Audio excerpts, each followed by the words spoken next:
नमस्कार। डॉक्टर वंदना रस्तोगी सह आचार्य संस्कृत BND राजकीय कला महाविद्यालय चिमनपुरा द्वारा MA उत्तरार्ध संस्कृत के इस व्याख्यान में आप सबका स्वागत है। विद्यार्थियों, आज हम आपके पाठ्यक्रम में साहित्य वर्ग के तृतीय प्रश्न पत्र के अंतर्गत कवि विशेष का अध्ययन, महाकवि कालिदास नामक प्रश्न पत्र का अध्ययन कर रहे हैं। कालिदास के व्यक्तित्व एवं कृतित्व से संबंधित इस प्रश्न पत्र के पिछले व्याख्यान में हम कालिदास के परिचय एवं कतिपय प्रशस्ति कथनों से अवगत हो चुके हैं। आज हम कालिदास के जीवन वृत्त के विषय में चर्चा करेंगे। सर्वविख्यात महाकवि कालिदास का जन्म कहाँ हुआ, उनका निवास स्थान कहाँ पर रहा, उनके माता पिता, उनके राज्याश्रय इत्यादि के संबंध में प्रामाणिक दृष्टि से कुछ भी ज्ञात नहीं है। इस संबंध में कालिदास ने अपनी कृतियों में भी कहीं कोई स्पष्ट संकेत नहीं दिए हैं। उन्होंने स्वरचित नाटकों में पुरानी परिपाटी का अनुसरण कर अपना नाम निर्देश भर कर दिया है और काव्यों में तो अपने नाम का भी उल्लेख नहीं किया है। यहाँ ये उल्लेखनीय है कि कालिदास के अतिरिक्त संस्कृत भाषा के अन्य कवियों ने भी इसी प्रकार का प्रयोग किया है।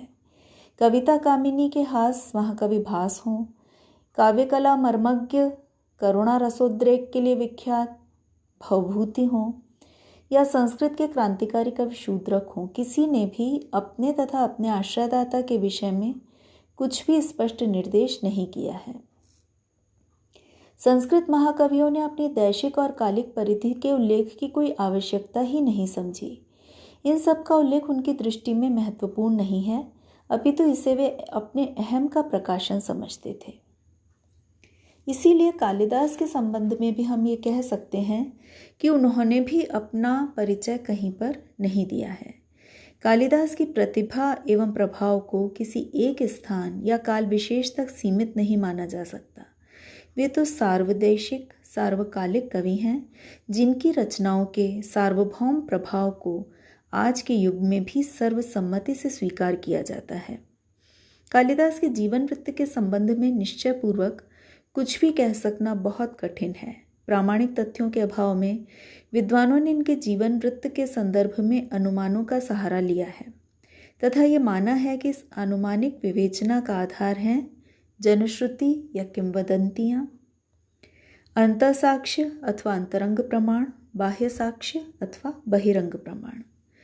जनश्रुति या अनुश्रुति से आशय है लोक जीवन में प्रचलित कथाएं जिनको पुष्ट प्रमाण न होने पर भी परंपरागत रूप से मान लिया जाता है, जिन पर विश्वास कर लिया जाता है।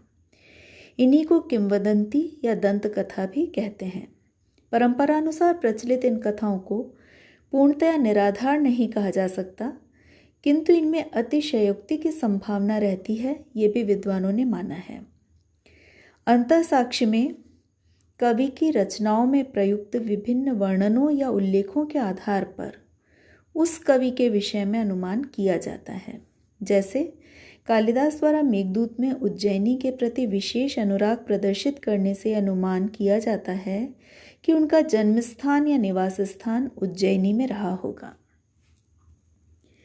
बाह्य साक्षी से अभिप्राय है अन्य ग्रंथों में प्राप्त उल्लेखों के आधार पर उस कवि विशेष के संबंध में अनुमान करना। जैसे बाणभट्ट द्वारा कालिदास का नामोल्लेख हर्षचरित नामक अपने ग्रंथ में किए जाने से यह माना जाता है कि वे कालिदास के परवर्ती रहे होंगे और कालिदास उनके पूर्ववर्ती ही होने चाहिए। बाणभट्ट के काल तक कालिदास की अत्यंत प्रसिद्धि भी इससे सूचित होती है, क्योंकि बाणभट्ट ने कालिदास का नाम बहुत ही आदर सम्मान से लिया है। इस प्रकार संस्कृत साहित्य के इतिहास का विश्लेषण विवेचन करने वाले विद्वानों के द्वारा ये स्वीकार किया गया है कि कालिदास का जीवन वृत्त प्रामाणिक नहीं होकर आनुमानिक मात्र है और इसके विषय में अनेक मतमतांतर प्रचलित हैं। कालिदास के जीवन वृत्त की चर्चा करते हुए सर्वप्रथम हम कालिदास के जन्म स्थान पर बात करें तो हम देखते हैं कि इस विषय में विद्वानों में अनेक मत प्रचलित हैं। विश्वविख्यात महाकवि कालिदास के अपनाने के संदर्भ में भारत के विभिन्न प्रदेश प्रयत्नशील हैं। इस संबंध में कोई बहिरंग साक्ष्यों से हमें कोई सहायता नहीं मिल पाती है। अंतरंग साक्ष्यों के आधार पर अलग अलग प्रदेश के निवासी विद्वानों ने उन्हें उन अलग अलग प्रदेशों का बताने की चेष्टा की है। जैसे कश्मीरी विद्वानों का कहना है कि कालिदास कश्मीर भूमि के थे, क्योंकि उनकी रचनाओं में हिमालय और वहाँ के समस्त जनजीवन का, वहाँ की प्राकृतिक संपदा का वर्णन मिलता है। इसी तरह से कुछ विद्वान वैदर्भी रीति के आधार पर कालिदास को विदर्भ यानी मध्य भारत का मानते हैं कि वहाँ उनका जन्म स्थान होना चाहिए। यही नहीं, कुछ कथाओं के आधार पर जो ये माना जाता है कि कालिदास को देवी काली की कृपा से विद्वत्ता प्राप्त हुई थी और वे देवी काली के उपासक थे। इस आधार पर बंगाल देश के, बंगाल प्रदेश के विद्वान कालिदास को बंगदेशीय कहते हैं, क्योंकि काली की उपासना अधिकतर बंगाल प्रदेश में होती है। कतिपय विद्वानों ने अपने ग्रंथों में इस विषय में अनेक तर्कों के द्वारा कालिदास के जन्म स्थान को सिद्ध करने का प्रयास किया है। जैसे चंद्रबली पांडेय के मतानुसार उन्होंने आम्रकूट को कालिदास का जन्म स्थान माना है और इसके लिए उन्होंने अपने ग्रंथ कालिदास में अनेक तर्क भी दिए हैं। इसी तरह से पंडित लक्ष्मीधर कल्ला ने अपने ग्रंथ कालिदास का जन्म स्थान में अनेक तर्क प्रस्तुत करते हुए लिखा है, हर मुकुट की उपत्यका में बसा मय ग्राम ही मेघदूत की अलका है और यही कवि का जन्म स्थान है। यह क्षेत्र हरमुकुट की उपत्यका और मयग्राम, जिसका कि लक्ष्मीधर कल्ला जी उल्लेख कर रहे हैं, ये हिमालय के क्षेत्र में विद्यमान है। तो इस प्रकार चंद्रबली पांडेय मध्य भारत का जन्म स्थान मानते हैं, और जबकि लक्ष्मीधर कल्ला ने अपने तर्क प्रस्तुत किए हैं कालिदास को हिमालय स्थानीय सिद्ध करने के लिए। डॉक्टर वासुदेव मिराशी नामक विद्वान ने उज्जैनी को कालिदास की जन्मभूमि माना है और उनके इस कथन का समर्थन अन्य बहुत से विद्वानों द्वारा भी किया गया है। उज्जैनी को जन्मभूमि मानने के पीछे विद्वानों की मान्यता है कि कालिदास ने अपनी कृतियों में, विशेषकर मेघदूत में, उज्जैनी का अत्यंत तन्मयता के साथ पक्षपातपूर्ण वर्णन किया है। मेघदूत में रामगिरी से कैलाश की ओर जाने में उज्जैनी के सीधे मार्ग में न पड़ने पर भी कवि ने सानुरोध मेघ को वहां भेजा है। वक्र पंथात् यद्यपि भवतः प्रस्थितस्योत्तरस्यां सौधोत्संग प्रणय विमुखो मास्म भूरुज्जयिन्याः।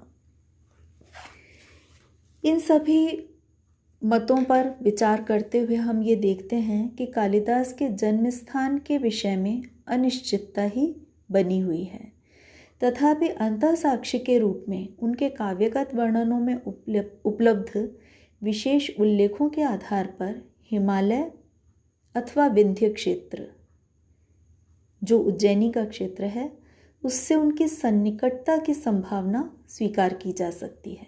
ये विद्वानों ने भी माना है। निवास स्थान की दृष्टि से ये माना जाता है कि कालिदास ने जिस प्रकार से राजसी परिवेश का वर्णन किया है अपने काव्यों में, इसके आधार पर वे किसी न किसी आश्रयदाता राजा के राज्याश्रित कवि रहे होंगे। लेकिन आश्रयदाता राजा के विषय में अनिश्चितता है, उनके विषय में कुछ भी निश्चित रूप से ज्ञात नहीं हो पाता है। इस संबंध में अनेक मतांतर प्रचलित हैं कि कालिदास को किसका राज्याश्रय प्राप्त था। इस संबंध में जो प्रमुख नाम आते हैं वो विक्रमादित्य के हैं कि उन्हें विक्रमादित्य के नवरत्नों में गिना जाता है कालिदास को। वहीं कुछ विद्वान इन्हें राजा भोज, जो उज्जैनी नरेश थे, उनके राज्याश्रित कवि स्वीकार करते हैं। यहाँ तक कि कुछ विद्वानों ने इन्हें लंका के कुमारदास नामक राजा के आतिथ्य स्वीकार कर राज्याश्रित कवि होने का भी वर्णन किया है।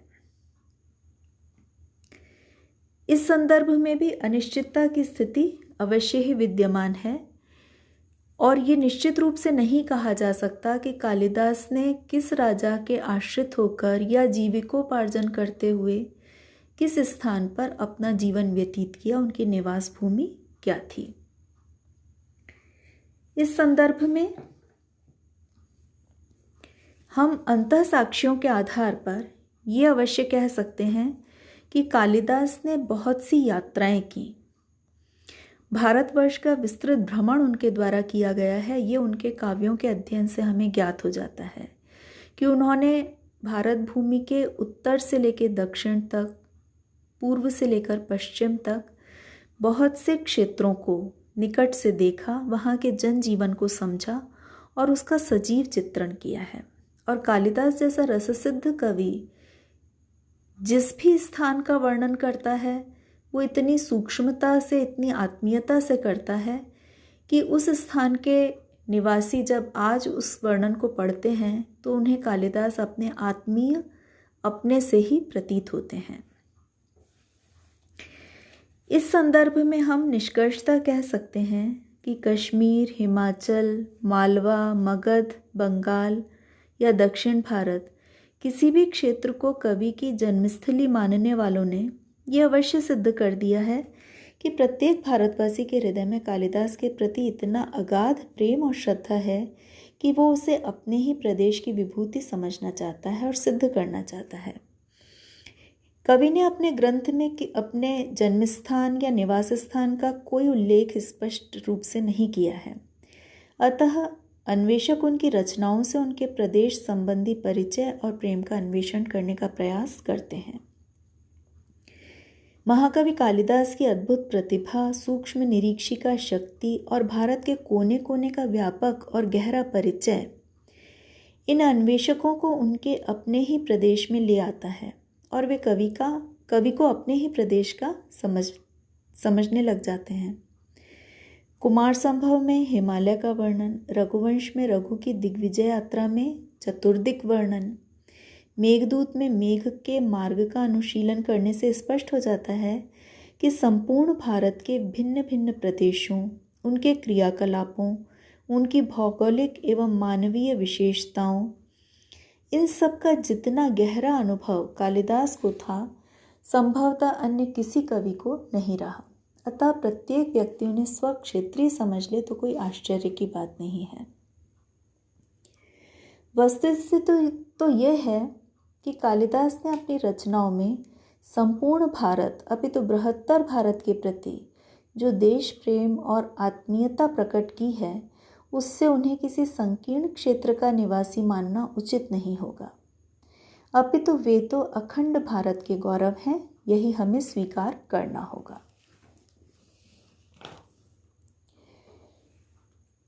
अतः निर्विवाद है कि कालिदास के व्यक्तित्व से समूचा भारत आलोकित हुआ है और न केवल भारत अपितु सारा विश्व ही प्रत्यक्ष या परोक्ष रूप से उनके काव्य दर्शन से, उनकी काव्य प्रतिभा से प्रभावित है, आलोकित है। कालिदास के जीवन वृत्त के अन्य पहलुओं के विषय में हम अगले व्याख्यान में चर्चा करेंगे। आज की कक्षा में इतना ही। धन्यवाद।